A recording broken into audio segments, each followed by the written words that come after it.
Guten Abend zusammen. Willkommen zurück bei Dankecast Deutsch. Ich bin Henry.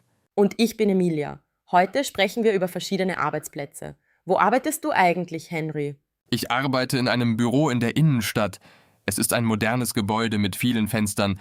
Vom 6. Stock habe ich einen tollen Blick über die Stadt. Und du, Emilia? Ich arbeite von zu Hause aus. Mein Arbeitsplatz ist mein Wohnzimmer. Das ist sehr praktisch, weil ich keine lange Fahrt zur Arbeit habe. Ich spare jeden Tag 2 Stunden. 2 Stunden? Das ist viel Zeit. Was machst du mit dieser Zeit? Meistens lese ich ein Buch oder gehe joggen. Morgens kann ich ausschlafen und trotzdem pünktlich sein. Das klingt wirklich praktisch. Aber vermisst du nicht die Kollegen im Büro? Die kleinen Gespräche beim Kaffee? Manchmal schon. Aber wir haben jeden Tag Videokonferenzen. So bleiben wir in Kontakt. Wir trinken sogar virtuell Kaffee zusammen. Und ihr? Wo arbeitet ihr? Schreibt es uns in die Kommentare. Ja, erzählt uns von eurem Arbeitsplatz. Arbeitet ihr im Büro, zu Hause oder vielleicht draußen? Zurück zu deinem Homeoffice, Emilia. Wie sieht dein Schreibtisch aus? Ich habe einen großen Schreibtisch am Fenster. Links steht mein Computer mit 2 Bildschirmen, rechts meine Kaffeemaschine. Die ist sehr wichtig. In der Mitte habe ich eine kleine Pflanze. Sie macht den Arbeitsplatz gemütlicher. Eine Pflanze ist eine gute Idee. Kaffee ist immer wichtig. In meinem Büro haben wir auch eine Kaffeemaschine. Sie steht in der Küche im 3. Stock. Wir haben auch einen Kühlschrank mit kostenlosem Obst. Kostenloses Obst? Das ist toll. Was für Obst gibt es? Jeden Tag etwas anderes. Montags gibt es Äpfel, dienstags Bananen, mittwochs Orangen. Sehr gesund. Das ist wirklich ein guter Benefit. Habt ihr auch einen Pausenraum? Ja, wir haben einen großen Pausenraum mit Sofas und einem Fernseher. Es gibt auch Zeitschriften und Spiele. In der Mittagspause treffen wir uns dort oft. Manchmal spielen wir Tischtennis. Tischtennis im Büro? Das ist ja wie bei Google. Ja, moderne Büros sind heute anders. Es ist nicht mehr so steif und formal wie früher. Das klingt gemütlich. Ich mache meine Pause meistens auf dem Balkon, wenn das Wetter schön ist, natürlich. Im Winter trinke ich meinen Tee am Fenster und schaue den Vögeln zu. Das klingt friedlich. Mein Kollege Martin arbeitet auch manchmal von zu Hause. Er sagt, er ist zu Hause produktiver. Er wird nicht so oft unterbrochen. Ja, ich verstehe das. Zu Hause ist es ruhiger. Im Büro gibt es oft viele Ablenkungen. Kollegen kommen vorbei und stellen Fragen. Das Telefon klingelt ständig. Das stimmt, aber ich mag die Energie im Büro. Wenn alle zusammen arbeiten, fühlt man sich motivierter. Und nach der Arbeit können wir zusammen etwas trinken gehen. Das ist auch schön. Diese spontanen Treffen fehlen mir manchmal. Kennst du andere Arbeitsplätze? Nicht jeder arbeitet im Büro oder zu Hause. Richtig. Meine Schwester ist Lehrerin. Sie arbeitet in einer Schule. Ihr Arbeitsplatz ist das Klassenzimmer. Sie hat 30 Schüler in ihrer Klasse. 30 Schüler, das ist viel. Wie alt sind die Kinder? Sie sind 10 Jahre alt, 4. Klasse. Meine Schwester sagt, sie sind manchmal laut, aber meistens sehr lieb. Lehrerin zu sein ist bestimmt nicht einfach. Und mein Bruder ist Arzt. Er arbeitet in einem Krankenhaus. Das ist ein sehr anspruchsvoller Arbeitsplatz.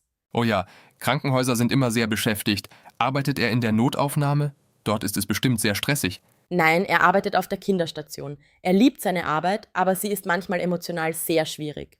Die Kinder sind oft sehr krank. Das kann ich mir vorstellen. Ärzte haben lange Arbeitszeiten und viel Verantwortung.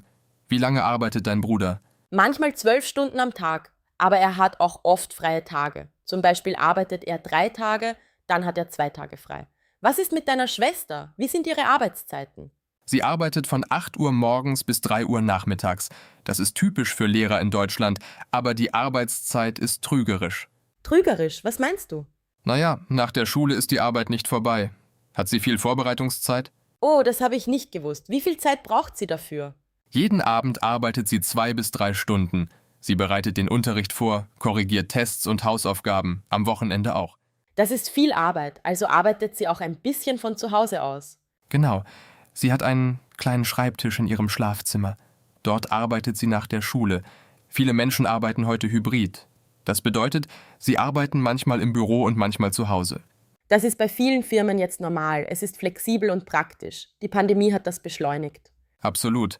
Mein Chef erlaubt uns 2-mal pro Woche von zu Hause zu arbeiten. Die anderen 3 Tage müssen wir ins Büro kommen. Das ist unsere Regelung seit letztem Jahr.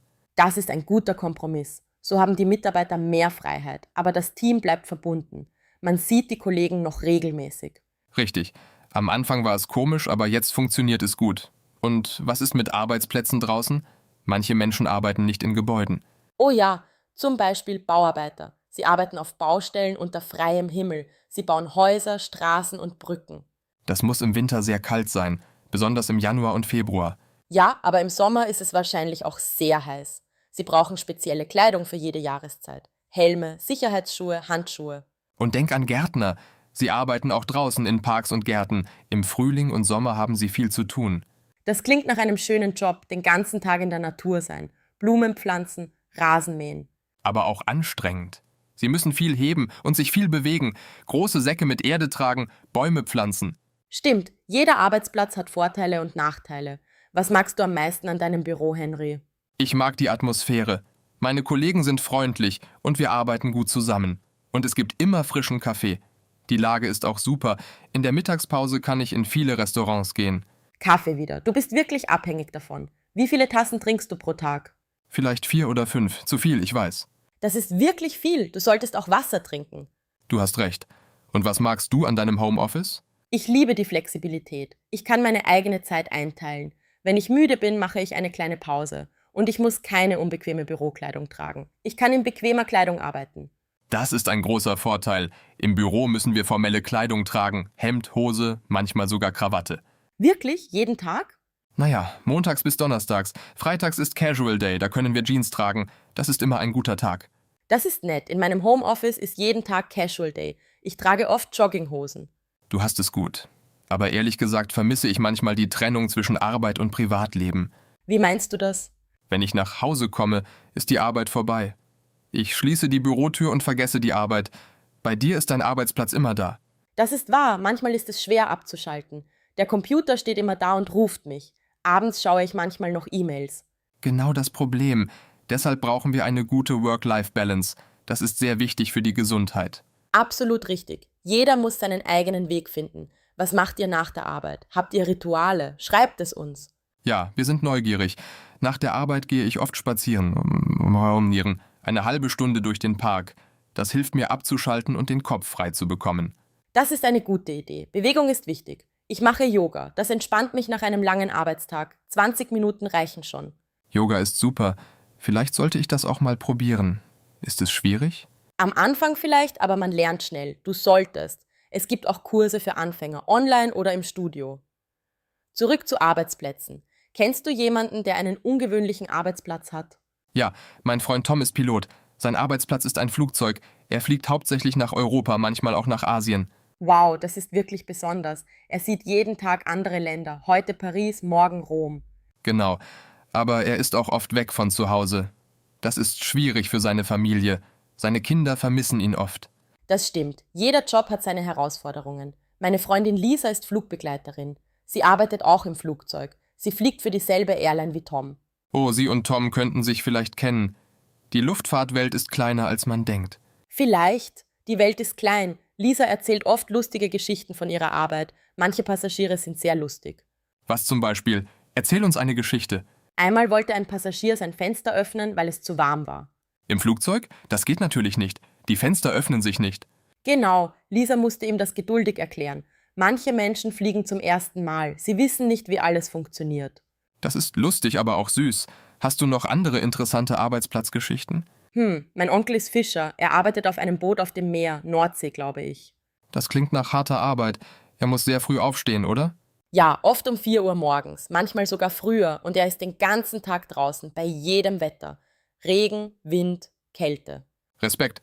Das erfordert viel Ausdauer und Mut. Aber er liebt seine Arbeit. Er sagt, das Meer ist sein Zuhause. Er kann sich keinen anderen Job vorstellen. Das ist schön, wenn man seine Arbeit liebt. Nicht jeder hat dieses Glück. Viele Menschen arbeiten nur für das Geld. Leider wahr, deshalb ist es wichtig, einen Job zu finden, der zu einem passt. Man verbringt so viel Zeit bei der Arbeit. Genau. 8 Stunden am Tag, 5 Tage die Woche. Das ist fast die Hälfte unseres Lebens.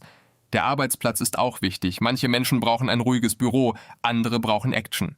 Und manche brauchen Freiheit und Flexibilität. Jeder ist anders. Man muss herausfinden, was für einen selbst am besten ist. Richtig. Und die Arbeitswelt verändert sich.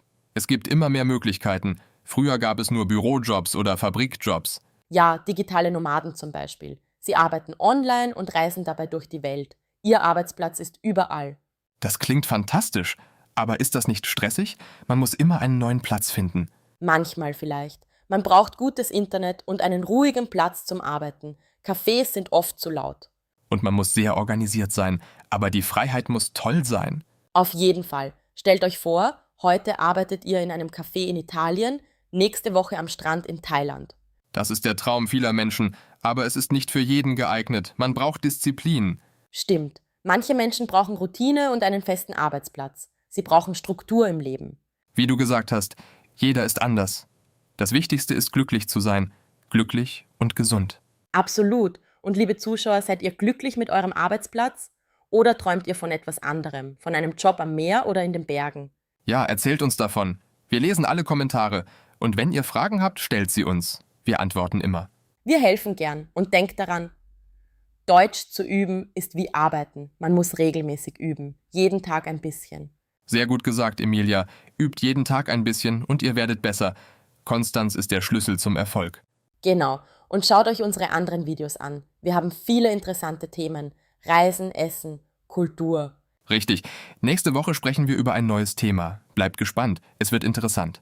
Also das war es für heute. Wir hoffen, es hat euch gefallen und ihr habt etwas Neues gelernt. Vielen Dank fürs Zuschauen. Vergesst nicht, den Kanal zu abonnieren. Das hilft uns sehr. Und drückt die Glocke, damit ihr keine neuen Videos verpasst. Wir laden jede Woche neue Videos hoch. Bis zum nächsten Mal. Habt einen schönen Abend und eine gute Woche. Tschüss und viel Erfolg beim Deutschlernen. Macht weiter so.